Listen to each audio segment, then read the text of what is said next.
Price B to the Lord Jesus. இயேசு கிறிஸ்துவினால் உங்களுக்கு சமாதானமும் சந்தோஷமும் உண்டாவதாக. இன்னைக்கு பார்க்கவிருக்கிற வேத பகுதி எபிரேயர் 6வது அதிகாரம் வசனம் 1-2, ஹீப்ரூஸ் சாப்டர் 6 verse 1 and 2.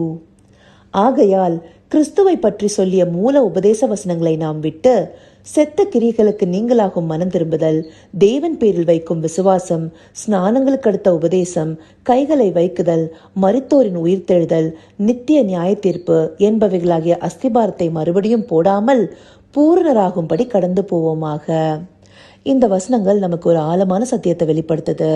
அன்றைக்கு எபிரேய ஆசிரியர் யூத ஜனங்களுக்காக இதை எழுதினாரு. சம காலத்துல நம்ம எல்லாருக்குமே இது பொதுவா இருக்கும். நம்ம எல்லாருக்கும்னா முக்கியமா கிறிஸ்தவராகவே பிறந்தவங்க, இல்ல ரட்சிப்படைந்த சில மாதங்களானவங்க, சில வருஷங்களானவங்க இருக்காங்க இல்லையா, அவங்களுக்கு முக்கியமா என்ன சொல்லப்படுதுன்னா, இன்னும் நாம கிறிஸ்துவ பற்றிய மூல உபதேச வசனங்களையே போதிச்சுட்டு இருக்கிறது. அதாவது கிறிஸ்துவாகிய மேசியா வருவார்னு முன்னாடி சொல்லப்பட்டிருக்கிறதும், அவர் வந்து நமக்காக சிலுவையில ஒப்பு கொடுத்த உயிர் திறந்ததை பற்றிய வசனங்களையும் விட்டுட்டு, அதே போல செத்த கிரிகளை நீங்களாக்கும் மனம் திரும்புதல். நம்மளுக்கு ரோமர் 8வது அதிகாரம் 6வது வசனம் சொல்லுது மாம்ச சிந்தை மரணம்னு. கலாத்தியர் 6வது அதிகாரம் 8வது வசனம் சொல்லுது மாம்சத்துக்கு என்று விதிக்கிறவன் அழிவையே அறுக்கிறான்னு சொல்லிட்டு. அப்படி நம்ம செத்த கிரிகளாகி அந்த மாம்ச சிந்தைகளை விட்டுடணும், நம்ம வந்து ஆவிக்குரியப்படி திரும்பணும் அப்படிங்கிற அந்த மனம் திரும்புதற்குரிய வசனங்களையும், அதே போல தேவன் பேர்ல வைக்கும் விசுவாசம், ஆதியிலிருந்து தேவன் நம்மளுக்கு பல அற்புத அடையாளங்களை செய்திருக்கிறாரு. அதே போல இப்ப இந்த புதிய ஏற்பாட்டு காலங்கள்ல இந்த வசனங்களை வாசிச்சு நம்ம அந்த விசுவாசம் நிலை கொள்ளணுங்கிறத அதை குறிச்சும், அதே போல ஸ்நானங்களுக்கு அடுத்த உபதேசம், முன்னாடி நம்மளுக்கு அந்த தெளிப்பு, அந்த ஜலத்தை பற்றின வருகிற அந்த உபதேசங்களும், இப்போ ஞானஸ்தானம் எடுக்கணுங்கிற உபதேசங்களை குறிச்சும் சொல்லிட்டு இருக்கிறதும், அதே போல கைகளை வைக்குதல். பழைய ஏற்பாடு காலங்கள்ல கைகளை வைக்குதல்ங்கிறது ஆசீர்வாதத்தை பாஸ் பண்றதுக்கான ஒரு விஷயமா இருந்தது. இந்த காலத்திலையும், அதாவது புதிய ஏற்பாடு காலத்திலையும் நம்ம ஆசீர்வாதங்களை பாஸ் பண்றதா, அதாவது ஸ்பிரிச்சுவல் பிளெஸிங்ஸை பாஸ் பண்ணுறதுக்கு இந்த கைகளை வைக்கிற அந்த உபதேசங்களும், அதே போல் மரித்தோரின் உயிர்த்தெழுதல். எப்போவுமே நம்ம வந்து இந்த உயிர்த்தெழுதலை பற்றினதையும் நம்ம முன்னாடி இருந்தே வாசிச்சுட்டு இருக்கோம். அதாவது பழைய ஏற்பாடு காலங்களும் சரி, புதிய ஏற்பாடு காலங்களும் சரி, நம்மளுக்கு ஒரு உயிர்த்தெழுதல் இருக்குங்கிறது நம்மளுக்கு தெரியும். அதே போல் நித்திய நியாய தீர்ப்பு, ஆண்டவர் எல்லாருக்குமே அந்த நியாய தீர்ப்பு, அவங்கவுங்க கிரியைக்கு தக்க பலனை அளிப்பாருங்கிற அந்த உபதேசங்களை குறித்தும், இதை எல்லாத்தையும் திருப்பி திருப்பி அஸ்திபாரம் போட்டிருக்க வேண்டாம். ஏன்னா நம்ம தேவையான அளவுக்கு இதை பற்றி எல்லாமே நம்ம கேட்டுட்டோம். அதவே திருப்பி திருப்பி ஸ்ட்ராங் ஆக்கிட்டு இருக்கிறத விட அடுத்தபடியா நம்ம கடந்து போகணும், நம்ம பூர்ணராகணும் அப்படிங்கறத குறித்து இந்த வசனம் சொல்லுது. ஆண்டவர் இது எல்லாவற்றையுமே நம்மளுக்கு கற்றுக் கொடுத்திருக்காரு. இதை அறிந்தவர்களும் மனமாற்றம் அடையாம நம்ம அதே விஷயங்களுக்குள்ள திரும்பி திரும்பி போயிட்டு நம்ம சபைகளுக்குள்ளும் பிரசங்களுக்குள்ளும் இதை கேட்டுட்டு உணர்வடையாம இருக்கும். அதை வந்து இங்க ஆசிரியர் சுற்றி காட்டுறாரு.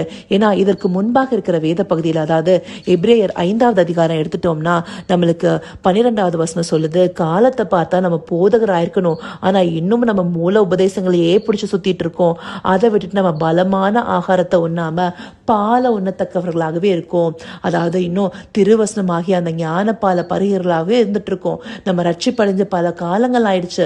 இன்னும் நம்ம வந்து போதகராகிற அளவுக்கு நம்மளுக்கு இந்த வசனங்கள் நம்மளுக்கு வந்து தேவையான அந்த மூல உபதேசங்கள் நமக்கு தெரிஞ்சுக்கணும். நம்ம அடுத்தபடியா என்ன பண்ணணும், நடமாடும் நிருபங்களா மாறணும், அவரை போல ஒரு வார்த்தையா மாறணும். அதை விட்டுட்டு நம்ம என்ன பண்ணிட்டு இருக்கோம், இன்னும் இந்த மூல உபதேசங்களே பிடிச்சிட்டு அதுக்கான போதங்களே கேட்டுட்டு இருக்கோம்.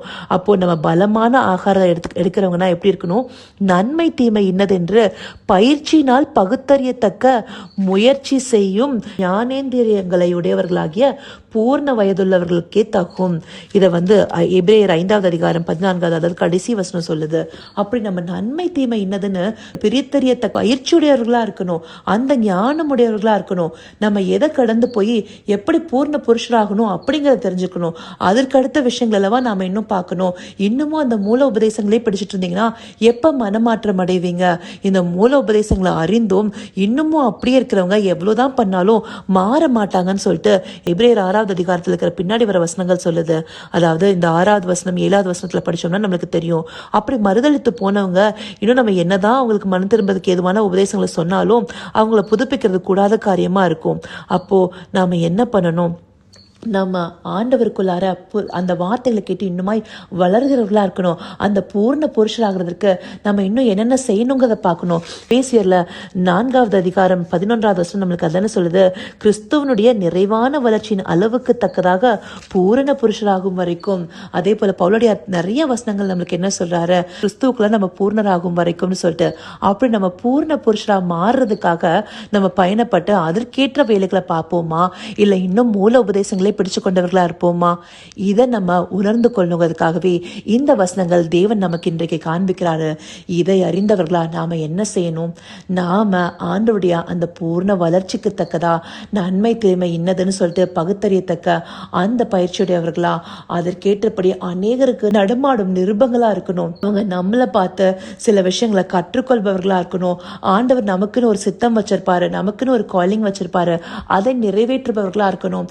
அதை விட்டுட்டு இன்னமும் அந்த மூல உபதேசங்களுக்குள்ளேயே சுற்றிட்டு இருக்கிறவங்களா இருந்தா நம்ம ரட்சிப்புல பூர்ணமடையாம இருக்கிறதுக்கு நாமளே பின்தங்கி இருக்கோங்கிறதுக்கு நமக்கு இது ஒரு அளவுக்குள்ள காண்பிக்கப்படுது இல்லையா? இதை காண்பிச்ச தேவனுக்கு நம்ம நன்றி சொல்லி நம்மளை நாமளே மாத்துறதுக்கு எல்லா முனைப்பும் இன்றையிலிருந்து எடுப்போமா? கர்த்தாவே, தேவாதி தேவனே, உமக்கே இந்த வேலை நன்றி செலுத்துகிறோம் ராஜா. அப்பா, அருமையான இந்த வார்த்தைகளை எங்களுக்கு காண்பிச்சு ரட்சிப்படைந்த பின்னும் இன்னும் இந்த மூல உபதேசங்களை பிடித்து கொண்டு அந்த அஸ்திபாரத்திலேயே இன்னும் நிலைத்து கொண்டு இருக்காம கிறிஸ்துவுக்குள்ளார பூர்ணமாய் எங்களை கட்டி எழுப்பும்படி நாங்க எங்களை முனைப்போடு செயல்படணுங்கிறத எங்களுக்கு காண்பிக்கிறீங்க தகப்பனே. ஆம் ராஜா, இன்னும் பாலுண்ணுகிற குழந்தைகளாக அல்ல தகப்பனே, நன்மை தீமை இன்னதென்று பகுத்தறியத்தக்க அந்த பயிற்சி பெற்ற ஞானேந்திரியங்களை உடையவர்களா நாங்கள் காணப்படணும் தகப்பனே. அப்பா, நாங்களும் இதை அறிந்து அநேகருக்கு நடமாடும் நிருபங்களாய் உம்முடைய வார்த்தைகளாய் நாங்கள் காணப்படணும் தகப்பனே. அப்படி நீங்க எங்களுக்கு வச்சிருக்கிற அழைப்பின் காரியத்தை நாங்கள் அறிந்து கொண்டு அதற்கேற்ற வகையில் நடக்கிறதுக்கு நீங்க எங்களுக்கு தயவு பாட்டுங்க ராஜா. அப்படின்னு நீங்கள் நடத்த போகிற கிருபைக்காய் நன்றி. சகலவித துதி மகிமை கனம் யாவும் ஒருவருக்கே செலுத்திரோம். இயேசு கிறிஸ்துவின் மூலமாய் வேண்டிக் கொள்றேன் பிதாவே. ஆமென், ஆமென்.